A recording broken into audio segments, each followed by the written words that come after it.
And now yet another entry into the hidden history of the African American warrior.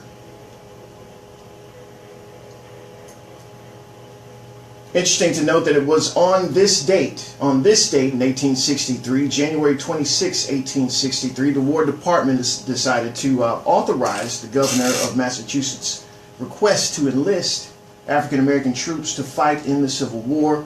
The 54th and 55th Volunteer Infantry are the result. You've heard about them a lot on this show. They were the subject of the 1989 film Glory, of course, starring Academy Award winner Denzel Washington along with Morgan Freeman. But what you might not know about the 54th was that two individuals whose father was also very, very big as far as leading the fight toward abolition. Frederick Douglass's sons, both of them, joined up with the 54th. Fathers and sons enlisted together in the 54th Massachusetts. The first to call for black soldiers was John A. Andrew, the governor of Massachusetts. He himself was an abolitionist.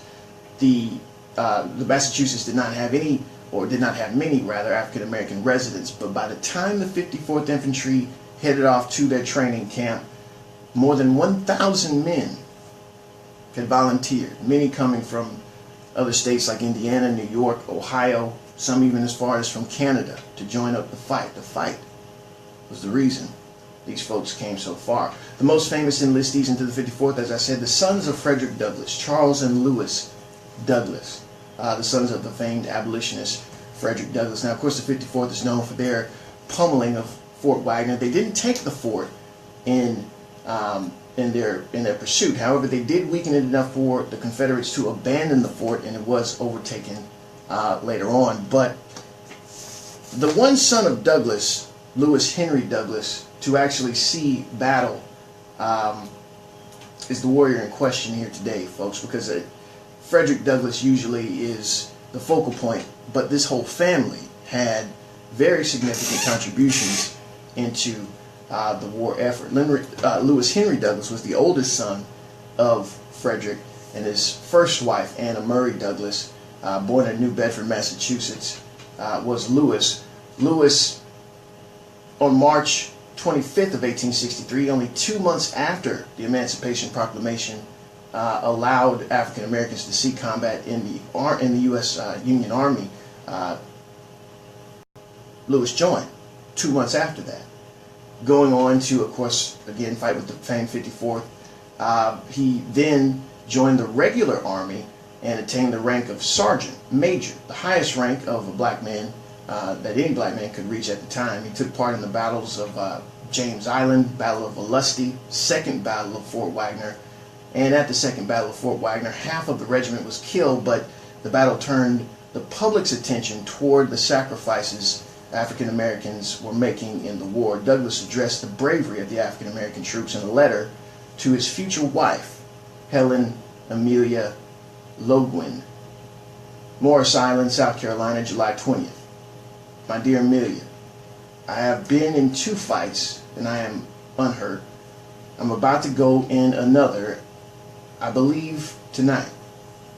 Our men fought well on both occasions. The last was desperate. We charged that terrible battery on Morris Island known as Fort Wagner and were repulsed with the loss of 3 killed and wounded. I escaped unhurt from amidst the perfect haul of shot and shell. It was terrible. I need not particularize the papers. We will give a better, the papers will give a better than I have time to give. My thoughts are with you often. You are as dear as ever. Be good enough to remember it, as I no doubt know you will. As I said before, we are on the eve of another fight, and I am very busy and have just snatched a moment to write you. I must necessarily be brief. Should I fall in the next fight, killed or wounded, I hope to fall with my face to the foe. If I survive, I shall write you a long letter. The forest of your city is wounded. George Washington is missing. Jacob Carter is missing. Chaz Reason wounded. Chaz Whiting, Chaz Creamer, all wounded. The above are all in hospital. The regiment has established its reputation as a fighting regiment. Not a man flinched. Though it was a trying time, men fell all around me. A shell would explode and clear a space of 20 feet. Our men would close up again. But it was no use. We had to retreat, which was a very hazardous undertaking. How I got out of that fight, I cannot tell, but I am here. My dear girl, I hope to see you again soon. I must bid you farewell, should I be killed. Remember, if I die in a good cause, I wish we had 100,000 colored troops. We would put up an end to this war. Goodbye to all. Write you soon. Your loving Lewis. A letter from Lewis Henry Douglas, oldest son of Frederick Douglass, written on July 20th, 1863. This is Lewis himself here, all decked out in his Union uniform. Might be used to seeing his father. You may see some favoring there. So there you have it, folks. You might not have known about the sons of Frederick Douglass, who also contributed greatly to the war effort and the true emancipation of the African American in this country. So in case you haven't heard, or maybe not been following the news, there have now been reports, more reports, that the President of the United States once again attempted to fire the special counsel who is investigating collusion with Russia. Now, why is this important? Of course, the President in Davos, Switzerland, you'll hear here shortly, before he went and got booed by the press, he actually denied these allegations as, what else? As fake news. But what's interesting is the timetable here. Now, of course, he's denied that. This is based on a New York Times report, based on sources who have not been named. But the timetable is what you really want to look at in trying to determine whether or not there is some truth, or could be some truth in this, whether or not you believe this is a possibility. And of course, obstructing justice would be the call here, if found to be true, that the President sought to fire White House counsel Robert Mueller. Trump, according to the report, ordered the firing of Mueller. The President backed down, however, when White House counsel Don McGahn threatened to resign rather than carry out the directive of firing special counsel Mueller. This happened in June of last year. What else happened in June of last year? What was going on in June of 2017? Well, you may want to know certain things. Of course, the investigation was ramping up, getting to a pretty good pace. But what's most important is the middle of June of 2017. In the middle of June of 2017, the President's lawyer, Cohen, got his own lawyer. Well, why would he do that? No, really. The same lawyer who paid off the porn star so she wouldn't talk before the campaign got in. You know, the porn star who the President cheated on Melania with while she was pregnant with Barron. Yeah, that one. So Cohen, the lawyer here, Michael Cohen, hires his own lawyer on June 26th of last year. Amidst all this ramping up of this investigation, see, Robert Mueller was making sure that everybody knew that they could be called in for question, including the President's personal lawyer. So, taking with a grain of salt, of course, the report from the New York Times, which the President, I believe, what did he call it? This is the President when he was asked about it as he arrived in Davos, Switzerland. Mr. President, did you order Mueller fired? Mr. President, did you speak to fire Mueller? Fake news, no fake news.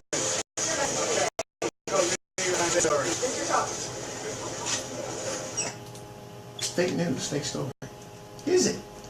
Really? It was an actual story. I mean, they went on to report that is what their sources told them, so it's a real story.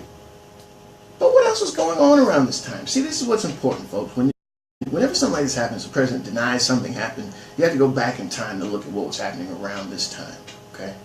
Don't forget now, don't forget that Lindsey Graham, Republican Lindsey Graham, along with Cory Booker, introduced a bill a couple months after that. In August of last year, they introduced a bill that would basically protect the special counsel and make sure that he could not be fired by the president. There were two bills introduced. The Senate prepared to leave for their August break when they introduced a bill that was designed to protect special counsels from political interference.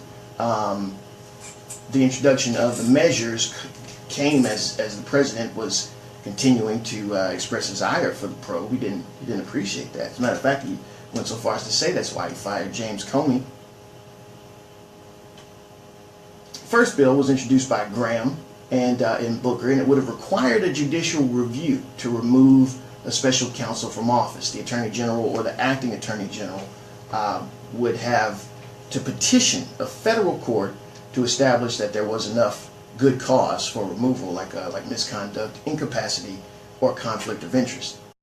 None of which were cited in this New York Times story as a reason why the president wanted Mueller removed. He wanted the investigation done. He said as much. He's at least said that much. He wants the investigation over with as quick as possible, right? But with the assertion that he went so far as to order that Robert Mueller be fired as special counsel should perk your ears up. Even if you don't believe it's real, even if you think New York Times deals is nothing but fake news and mainstream media is all out to take on Donald Trump, why would this story even surface? You have to ask yourself that question. And your answer can't just be because everybody hates Don. That's not it. That's not why. Does this not fall in line with his behavior up to this point? Did he not fire James Comey? After saying that, he didn't see the big deal about the whole thing. After asking Comey to lay off certain people who was asking questions. And then bragging about it to Russians? If that doesn't seem a bit odd, then, eating too much of the borscht. Duckhead has fooled you. The president now has fooled you. But it's okay, Again, not confirmed that this happened, but again, you must look at the timetable here before determining whether or not you believe what the president calls fake news. His bashing of the press does not go unnoticed overseas either, you see. And of course, again, we must reiterate the fact that this is a common tactic, a common tool used by dictators, despots, to lessen the faith, the public faith in these institutions, to get out your own agenda unfettered, right? So the president has been attacking the media since before he became president. But when he tried to get on this whole tangent again in Davos, he's right now in Davos, Switzerland, at the World Economic Forum, he was met with a bit of rebuke. Keep in mind, he's in front of a room full of foreign and national press from this country, but from all over the world have gathered now at the World Economic Forum. But listen to the president at the annual meeting describe his treatment. Then always go back to that too. We talked about this yesterday. His treatment, how they treat him. If President Barack Obama complained about how people treated him, then going as far as like folks burning effigies of him in their yards, hanging Barack Obama mannequins by nooses and whatnot, having secret cabal meetings to make sure that we undermine any kind of efforts he might put forth later on in his administration on the night of his inauguration. Never heard the president complain about that. And the only reason why I'm making this comparison is because so many people like to make the comparison between the president sitting now and the lady who has never been president. The former First Lady of the United States now gets these comparisons like she actually held the office. Like she was actually in the Oval Office doing anything besides her Secretary of State duties or First Lady duties, senatorial duties. But that's the only reason why I draw the comparison. But take a listen to when the president tried to go down this rabbit hole again of playing, oh, poor me hates me so much. mind, when he starts this, he's saying he was treated so well as a businessman. I mean, the press just treated him so fairly, especially when they were like exposing him for housing discrimination and whatnot. But this is how he continued in Davos, Switzerland. As a businessman, I was always treated really well by the press. The numbers speak and things happen, but I've always really had a very good press. And it wasn't until I became a politician that I realized how nasty, how mean, how vicious, and how fake the press can be as the cameras start going off in the back. Is that what you heard at the end there? Booze. It goes everywhere. He gets booed.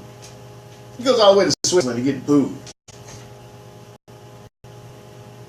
Does that make you feel good about the guy you put in office? He goes all over the world just to get booed. That he can't help but try to pick up for himself in fights that don't even exist. He tries to make you think that the press is out to get him. Do you feel confident in this guy running this country? Really? I don't see how. But if that's your thing, that's your thing. We gotta roll with it, right? But pay very close attention here, folks, because the obstruction of justice case just got a whole lot more interesting. Considering that this guy, now on 2 occasions, allegedly, pushed for the firing of the person charged with the investigation. One time, handling it, getting it done. Comey was out of there. And now, mind you, Comey was looking into possible collusion, but also into the extent in which Russia went in meddling in the 2016 election. But now with the firing of Comey, the obstruction questions are raised, so now the investigation gets even bigger. That doesn't look good. This president doesn't make this country look good. I know he's incapable of physically looking good, but he's not making the country look good to our neighbors. He's not making our country look good to folks who might want to come here. As a matter of fact, tourism is down. Countrywide. I'm not just talking about the state I'm in. It's always down here. But countrywide, tourism is down. People don't want to come here. Why? We love it here. We know how great it is here. But when we have to kind of contend with defending this country against its leadership, what else would you expect? So now, once again, the president's being called into question for possibly obstructing or seeking to obstruct justice again. Thankfully, he folded once his counsel said that. Well, once the White House counsel said that they would quit. Mr. McGahn disagreed with the president's case. This is according to the New York Times article.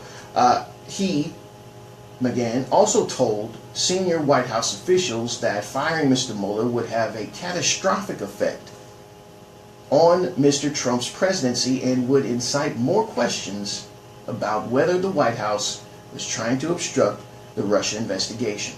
Mr. McGahn also told White House officials that Mr. Trump would not follow through on the dismissal on his own. The president then backed off. So you have McGahn telling officials, look, the president's not going to do this on his own, and I'm not going to do this because this is going to look dumb. This will make us look even worse. This will make him look even worse. And if he can't see that, I'm not going to, no, I'm not going to do it. If I have to do this, I'm quitting. It's over. I quit. So the president not wanting to do it himself, why didn't he just do it himself?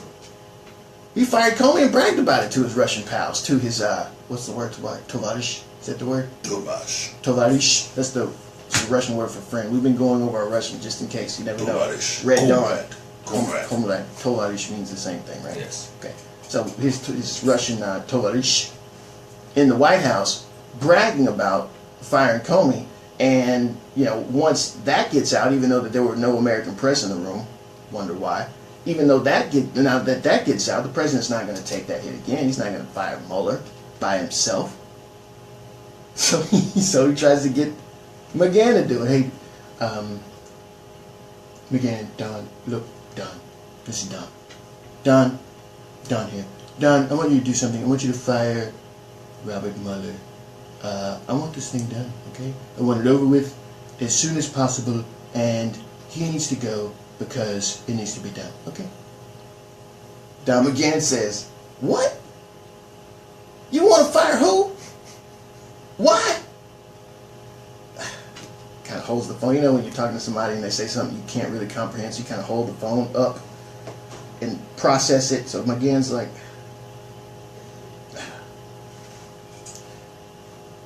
no, Mr. President, no. What? What do you mean no? No? What does that even mean? No. No! No! Like you may hear the ladies say from time to time, no. You just fired James Comey. You just bragged about it to the Russians. You fired him because he was investigating possible collusion. Because you fired him, now Mueller's not only investigating that, he's investigating possible obstruction. No! Well, we'll see. Hangs up. Now Don McGahn is going to talk to White House officials with half a brain and tell them, hey, look, no, we can't do this. This is dumb. The president does this, it'll be it for this administration. He already did it once. Didn't tell the U.S. press, let the Russians tell us that he bragged about it to them. You see how this works? You can't, really, come on now. Some of you folks really have to look at this guy as what he is, okay? He is a character from a TV show. He always has been, he always will be. Possibly the villain, possibly the comic relief villain, or possibly just the comic relief, depending on your point of view. But from his start, this is how he made his bones, in the tube. This is how he's gotten to the collective consciousness of America, through the tube. This is how he's manipulating you now, through your screens. If it's not your TV screen, it's your device screen, your computer screen. You folks who get your news source from his Twitter feed or from his favorite news organization that he retweets lies about all the time, daily. Really and truly, I mean, I'm talking about like for your health, for your family's health, right? You need to pay attention here. And again, as I said, don't take our word for it, really. Look closely at what's happening. Look closely at what happened in June of 2017 when this was allegedly going on. Don't forget, this is the same month when the congressional folks were out playing softball and the guy came up and started shooting. Steve Scalise was it. This is the same month here. All this is going on in June of last year, okay? Protesters crashed the Shakespeare in the Park thing, and that, of course, depicted the assassination of Julius Caesar. And they, put in a stand-in with Trump outfit or whatever. ICE doubled down. All these things happened last year, June of last year. But what's most interesting about what was happening, of course, you had the shooting. You had the Mooch debacle. Anthony Scaramucci lost his job. Yet another person gone from this administration. But at the middle of the month, June 16th, 2017, Michael Cohen, the lawyer for the president, the personal lawyer for the president. This is Trump lawyer, not White House lawyer Michael Cohen. Trump lawyer Michael Cohen lawyered up. Why? Because Robert Mueller said, hey, I got some questions. I need you to answer them. You can either do that on your own or have counsel present, but we need to get these questions answered. This is not about nothing here, folks. This is serious. This is very serious for the whole country. Because these are the types of situations that happen that come up and make news that, folks talk about for a little bit and then it kind of goes away. Folks kind of focus on just a bit and then it kind of just, because it's unsubstantiated, we don't know who the New York Times source is. We're not saying that this actually happened, but what we are saying is that it has been reported as it actually happened. Sooner or later, Don McGahn's going to have to answer that question. Most likely, that question is going to be coming directly from Robert Mueller. Sooner or later, the president's going to have to answer that question from the guy. Robert Mueller is going to ask the president the question if the lawyers for the president allowed this conversation to even happen. But if it does happen, the president will be asked by the guy, did you fire? Did you send out the directive to have me fired? Did you order Don McGahn to fire me as special counsel in this investigation, Mr. President? Yes or no? Now, if he pleads the fifth, you remember what he said about folks who plead the fifth? Gangsters plead the fifth. That's according to the president himself. When the whole email situation happened, you remember. Gangsters plead the fifth. So if he pleads the fifth and takes the easy way out like his boy Michael Flynn did, I mean, there are repercussions for that. But just remember what he said. Now, if he answers the question, no, that's fake news, that's a lie, okay. All right. Well, then why did these folks, say it happened? Now, that all rests on Dom again. Whenever he's answering the question, he'll be able to say for sure, yes or no, that happened or did not happen.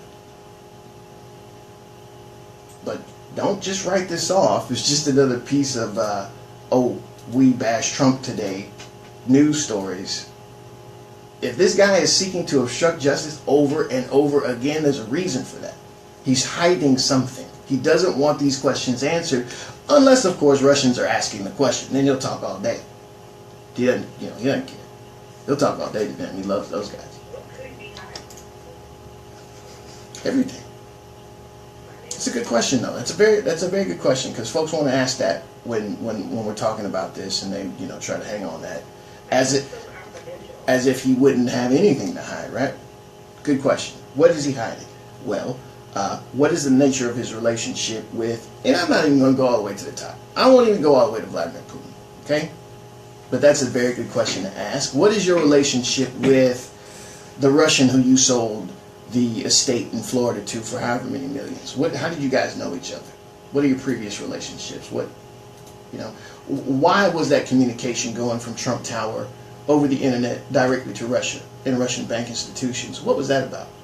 What holdings do you have over there? And why between this time and this time were these interactions going up even more? The frequency of these communications happening even more? Why was your son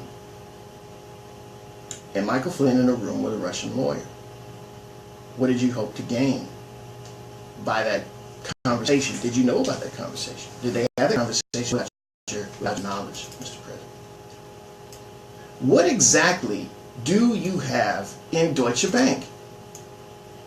According to Fusion GPS, the folks who have been, either vilified or deified, depending on who you are, for putting together this whole dossier, they said, hey, look, release what we said.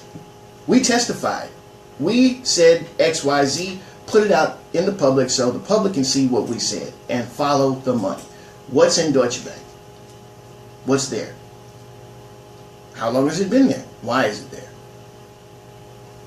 What have been your business relationships with Russia from the 80s up till now? If they are continuing, why are they continuing? If they are continuing, why are you having these conversations about your political opponents with Russian operatives?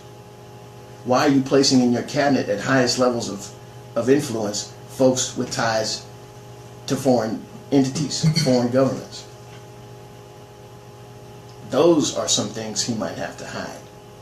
What happened after those hookers left and your bodyguard went to bed when you were in that hotel room in Russia? Did they come back? These are just some of the questions. The hooker thing might not be as important to national security, but it does speak to the character of the president. And that's paramount in looking at the relationships that we have to maintain with other people around the country. I don't know why folks don't get this. They feel like, somebody being a jackass is good for the whole country. That's never worked out well, at least for previous presidents. But it seems as though, more and more folks are getting it. That's good at least. Hopefully more and more folks will get it. Things will change. And folks will finally see that the country itself is at stake, not your team, not your side. If your interest rests entirely on, it's my side versus their side, then your interests are skewed. You need to reevaluate some things. Because the whole country, the entire country, really is at risk here based on the leadership right now. It's that serious. It's that serious. And the folks have to take it seriously. The Guggenheim is taking it seriously. Did you hear what they did? The president and his wife wanted to borrow this old Van Gogh, right? This Van Gogh, Moments in Winter. You might know what I'm talking about. But the Guggenheim was requesting, or they were requesting from the Guggenheim that they be able to show this priceless Van Gogh painting. And so the Guggenheim says, you better Van Gogh somewhere with all that. And they offered them, thank you, they offered them a gold toilet instead. Like a working 18 karat gold toilet. So you can't have that, but here you can have this. Take this, use this. You know, since you like crap holes so much, take this gilded one. We'll let you use that. So they will not be getting a Vincent Van Gogh painting to display anytime soon from the Guggenheim. Why would the Guggenheim respond to the president that way? Could it be something he said? There's no telling. No, he's an art lover, right? Right. So that's pretty much been dominating here. The kids who were shackled, you might have heard the whole family in Oklahoma was being held hostage. In now 13 of the siblings who were rescued are saying that they had plans to depart anyway. Just days before they were found, their parents were about to get them out of there. They had boxes already packed. Sources say that David Turpin received a transfer through his employer. That's the father, I guess you can call him that. He worked for defense contractor Northrop Grumman, and he had a relocation to another area. He would have been the latest move. They spent about 10 years where they were, but now the parents, of course, were arrested on suspicion of child abuse and torture after one of the children, the 17-year-old girl, thankfully escaped through a window and alerted police. Some of the children were bound, but they had been planning to escape. For 2 years now, these children were planning to get rid of the environment, or get out of the environment that their parents had held them in.